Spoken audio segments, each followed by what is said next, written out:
Hey everyone, welcome back to the channel. Thank you for being here. My name is Andrew, coming to you from the beautiful Carolinas. Today's topic is going to be the micro discards throughout the relationship. Think about that for a minute. Everyone, if you like the content, please like, subscribe, and share. So I'll jump right in. Throughout the body of the relationship, you experienced what I call micro discards. Now, what a micro discard is, I will explain to you during this video, and really understand the message here that throughout the whole relationship, this was happening virtually daily, weekly, monthly, annually, but it happened. You probably just could not identify it because you didn't know what you were up against. You did not know that narcissism was prevalent on the planet, and you didn't even know that this person you're thinking of or were with was and or is a narcissist. So here we go. When you're in the relationship, let's say that this is post euphoric stage or post when everything's all puppies and rainbows, and the person, i.e. the narcissist, is lathering you up and they're sending you all the emojis and telling you how special you are and how they can't live without you and you're the soulmate and the love of their life, etc. In other words, you are the flavor of the month and you were being buttered up, but you didn't know it. It was too good to be true, or so you thought, and in fact it was. Remember, the narcissist was a used car with a brand new paint job. They came at you in a fashion that was unexpected because you weren't accustomed to the love bomb stage, the euphoric stage. You weren't accustomed to somebody just coming out of left field and giving you all this attention and adoration and telling you how incredible you were, how amazing you were, listening to your stories, understanding what your history was, where you're going. Everything you shared about yourself with the narcissist, that all seemed too good to be true, and again, it was. But fast forwarding, once that period was over, and perhaps you professed to the narcissist that you loved them, or you moved in with them, or you relocated towns, cities, countries, or you went into business, loaned them money, or had children together, or got married. Any of these key things and or many other things. When one or a few of those things happened, the narcissist now knew that they had you. Enter the devaluation stage, and enter what I'm referring to for this video as the micro discards. So what happened here is, let's say that you put a wedding ring on this individual's finger who turned out to be the narcissist. Well, shortly thereafter, after the dust had settled and after all of the supply was gathered up from the wedding and the planning of the wedding and the preparation of the wedding by the narcissist. In other words, once things quieted down and calmed down, as they usually do post any wedding, that is when the narcissist began to perform mini discards on you. And I'll jump into that in one moment, but think about it. I.e., side note, the wedding, any wedding for a narcissist, that is supply central, because think about it, they get to plan the wedding, they get to prepare for the wedding, they get to invite or not invite, notice that, or not invite who attends the wedding. They are in control, and the spotlight and the limelight is on them for a period of time, usually half a year to a year, maybe even longer. And then they get all the supply from every contract that needs to be signed, the church, the ceremony, who attends, all these things. But then once that ends, once the wedding party has dissipated and the audience is gone, get that message, then there is a void there for the narcissist. They're like, now what? What do I do? Like, that was just a year and a half of my life. Like, what's next? I don't know. Oh, I know. I now have a spouse, so I'll begin to micro discard them. And here we go. What this means is you will find out slowly that your hobbies have dissipated. Whatever you like to do with your hobbies, that will change rather quickly. In other words, if you liked to bike, run, and ski, now you are doing none of the above. You're doing things the narcissist wants you to do. And many times what the narcissist wants you to do will cost money. Not always, but many times. Because remember, the narcissist has one job, one mission: to extract your resources from you, which include your time, money, energy, effort, love, empathy, your social circle, your status, what you provide for them. That's what they wanted to do. And if you placed a wedding ring on the narcissist's finger, believe me, that's exactly what they did do. But getting back to the thumbnail, the micro discards throughout the relationship. So the dust has settled, the wedding's over, and now what happens? Well, now the narcissist needs a new agenda. They need a new goal. They need something to target. And I'm not specifically mentioning a person, although that could be the case, but they need an objective. Like maybe it is start a business, or maybe it is travel, or maybe it is do something else, hobby, who knows. But they need this. And what they do then is they devote most of their time on this. So let's say it's creating a business after the wedding has settled. Creating a business. Well, what was the narcissist doing? What do? Maybe they are asking you to supply them financial resources to test out certain businesses. Maybe you had to fly around the globe and go to seminars and attend events and things like that to see what the narcissist would like. Maybe that's what happened, who knows? But what I'm sharing is slowly these trips would mount up, and slowly the things you would purchase would mount up, and slowly the expectations would increase. And the next thing you know it, you have zero money in your bank or very low money in your bank. But what you're noticing here is the narcissist is not spending as much time with you. Now that's instrumental. This is where the mini discards come in, because now the narcissist has a new objective. Let's say it is to create a business. Okay, fine. But what is the narcissist doing? Well, now they have to investigate and learn about the business that they're going to create, and they have to figure out how to get it done with your money, of course. And when they do that, now they are attending, let's say for this video, seminars around the globe, or events, or conferences. And what are they doing? They're going alone. They are not going with you. Think about what I'm sharing with you. They are going alone. So now these mini conferences, as an example, they start off as maybe an overnight stay here or there, and they turn into a couple-day event in a different country, and maybe even goes up to a week, who knows? But when they are away from you, what do you think they're doing? That's right. They are getting your replacement or getting new sources of supply, making new connections. Now, in the background, are they trying to strike up business deals and create a business? Probably, maybe, who knows? That's not the point. The point is they're getting away from you. And this, for this video, is called a micro discard.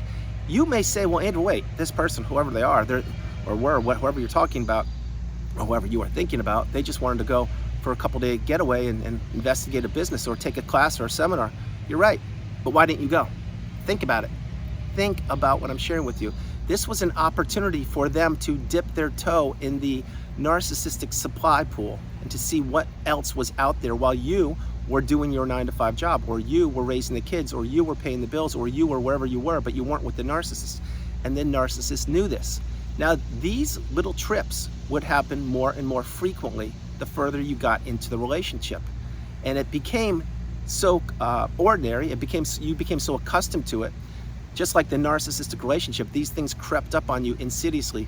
Before you knew it, you were going, let's say, away on vacation, and stay with me here, and let's say that you were going with a family, or you were going just with the narcissist. Well, many times now, because the separation has already been implemented by the narcissist, i.e. the mini discards, and remember, you didn't know what you're up against back then, but now they'll say, hey, I'll just go a couple days ahead of you, no big thing. We'll still go to the same destination, but I want to do something. I want to check out this seminar before you, so I'll go 2 or 3 days before you, and I'll meet you there. And you're like, what? Why would you do that? We're married, what's going on? Well, think about it. They've now made connections in whatever location you are going to, and perhaps they are meeting a new supply there, or perhaps they are appearing that they are single when they are there. In other words, they are getting a couple days away from you again before you go on this alleged vacation. Understand it. Drop comments below if any of this resonates with you, or all of it. The narcissist, they want you to have placed a ring on their finger, but at the same time they want to appear single.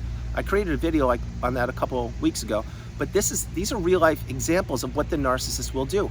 They will go to these events or places by themselves, claiming that they're doing A, B, and C.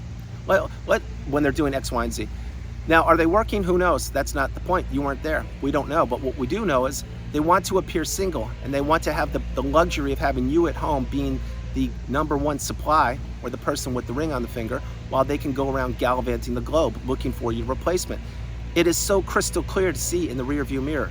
Now, back then, you didn't know what was going on because you didn't know what narcissism was.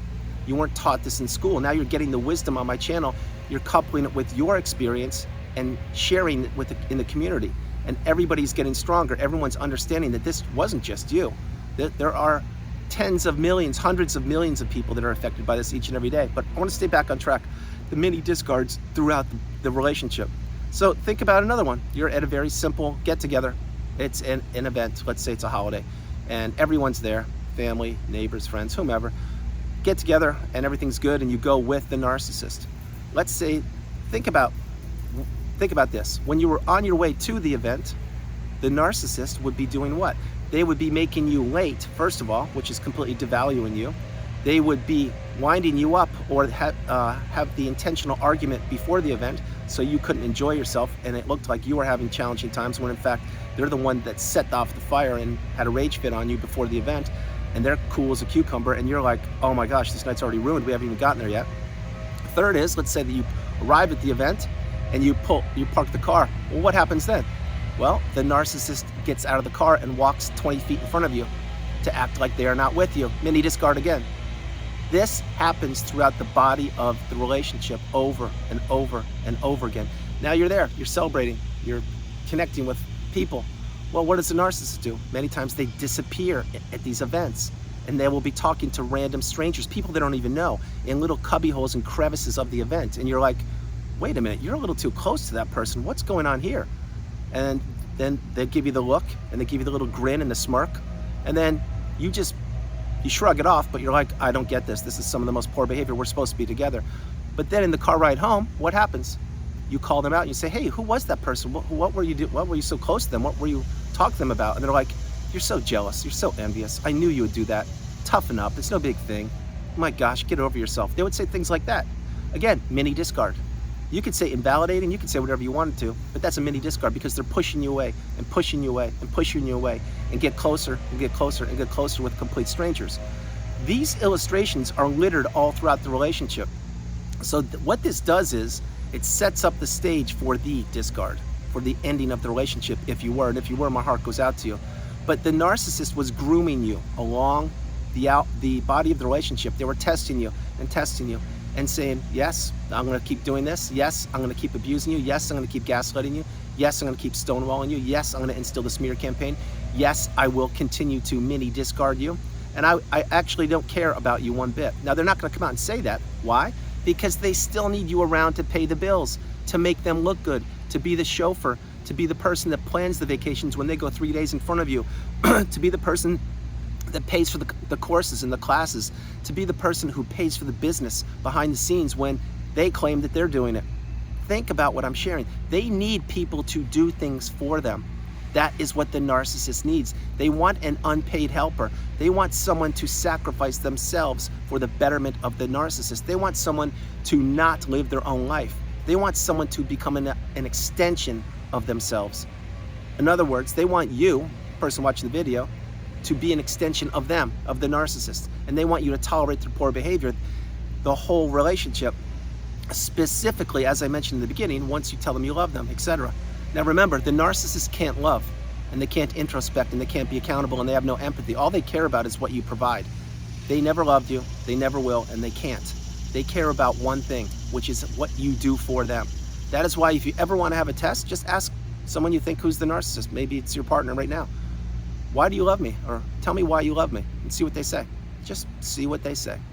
It's going to be about them. They will say things like, it's how you make me feel. It's what you, it's not that. It's going to be what you do for me.